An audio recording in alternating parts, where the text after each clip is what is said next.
I would suggest that people are working too hard, too long for too little.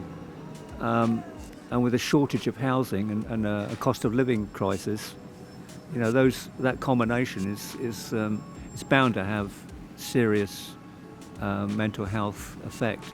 As far as I can see it, it's a little bit one-sided really at the moment in regards to favouring women. Everything you see on TV, a lot of broadcasters are female as well versus men. Who's someone in kind of the public life that you think young men should try and emulate? Nelson Mandela. Men in this country are in crisis. Our mental health is in the toilet, and all the pints of Madry and OnlyFans subscriptions in the world just aren't going to fix it. If we are remotely serious about finding a solution, it's going to take some seriously big thinking. So that's why I've come to Shoreham-by-Sea, the most miserable place in the UK. According to the ONS, people here rate their happiness at just 6.16 out of 10.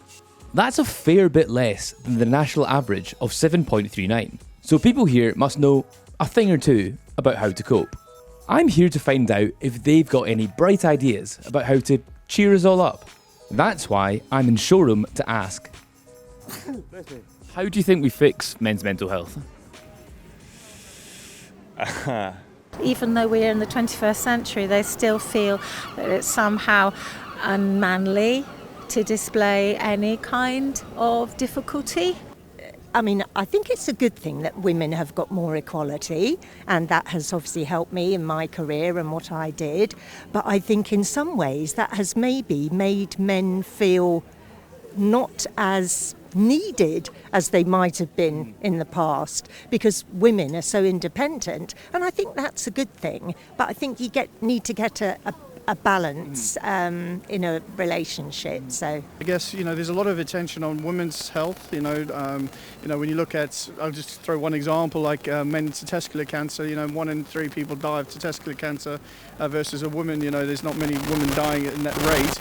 My age people are bewildered as to why there is so much, when to all intents and purposes in our day at university or college there wasn't.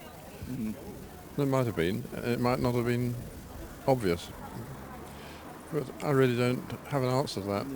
Sorry. Don't worry, we'll keep asking. As far as I can see it, it's a little bit one-sided really at the moment in regards to favouring women. Everything you see on TV, a lot of broadcasters are female as well versus men. So I don't know if there's opportunities are there still for as many men as there were before. But having an equal balance is quite nice. It's really good. But maybe I'm wrong. I don't know. The workplace is mostly of men, although women nowadays are making headway in gaining equality. But if you can't provide for your family, it causes men a great deal of depression and sadness, because there doesn't seem to be any alternative to work. If there's just nothing around here really. It's all service industry, delivering food on motorcycles and bicycles, and that's about it. Working in supermarkets, you can't make enough money to provide for your family. That's the problem. A lot of male-specific happiness is a sense of usefulness and achievement to some extent, but mostly being useful to other people. I feel like gives you a lot of fulfillment. So if for whatever reason people feel that they are either useless or cannot provide, cannot perform some sort of function, then that's what leads people to sort of feel Move to a service economy, and that's an excuse, basically. If you're any kind of economy at all, you have to be manufacturing, at least in part, for your own economy, and we don't anymore. It's that simple. We don't have a manufacturing industry anymore. And in fact, I heard this morning that they're just about to close a steel plant down in Port Talbot, I think. With the loss of 700 jobs. Well, if you understand anything about manufacturing, you can't make anything without steel. So that in itself has to be a serious sign, an important sign that the government simply has not got control of our economy.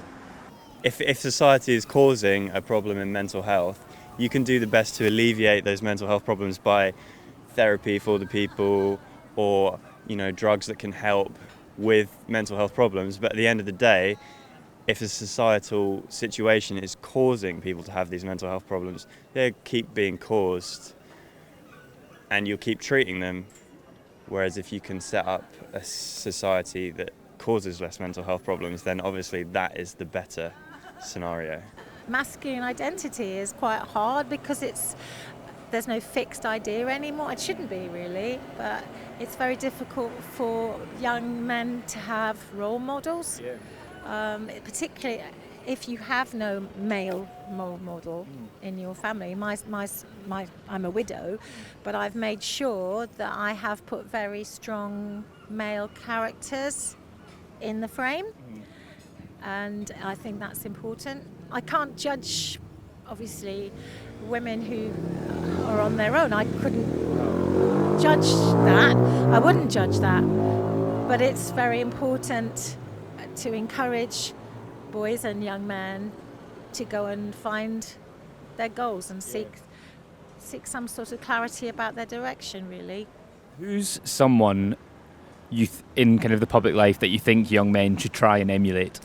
So I wouldn't actually choose anybody at the moment. That sounds really negative. But I don't think there's anybody. Obviously, historically there have been, but not at the moment. I can't think of any. Who's someone historically? Nelson Mandela. Can you think of anyone that when you were younger you thought that I want to be like that guy when I grew up? Although I said I never liked football, when I was young, I come from Liverpool originally, it was always because Gary Lineker played for Everton. It was for some reason, and I don't know why, it was Gary Lineker at the time. Yeah, I know it's just one of those things. I don't think I've ever told anybody though. What do you think of Gary Lineker now? Do you still think he's a cool guy? No, I think he's massively outspoken and is probably using his ability to communicate with people to push his own agenda, which is one of those things that we can't really have. You should have free speeches, of course, right? But when you start becoming sort of counterculture, and in order to push an agenda that you have personally, I think is not right. What would you do to help men then who are feeling stressed, anxiety? What was one thing you would like to see change?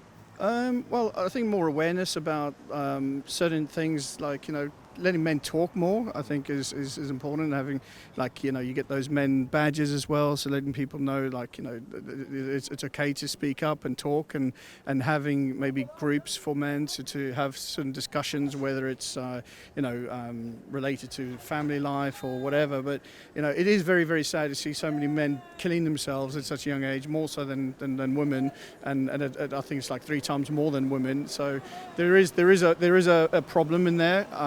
But again, how to fix it, I don't know. That's not obviously a thing I would know about. But I think more awareness and more groups and more sort of platforms, and having probably more role models as well. Good role models, I think, are really, really important for especially the youngsters. Not sure how many good role models there are out there. I think everything's about money. Everyone's chasing money, so it's more about, well, since COVID, everything's work life. You sort of realise how jobs can be quite fragile as well. So a lot of youngsters now obviously realise that going to certain fields, their jobs are vulnerable. So having the right jobs, that creates happiness. But is there enough jobs out there, and is there enough things for them is also quite different. So yeah, I don't know. But finding solutions to mental health issues is something we need to debate in the House of Commons. Not that's not something to be discussed on the street. Really, we should be discussing it in the main political forum, which is Parliament. But I would suggest that people are working too hard, too long for too little, and with a shortage of housing and a cost of living crisis, that combination is bound to have serious mental health effect.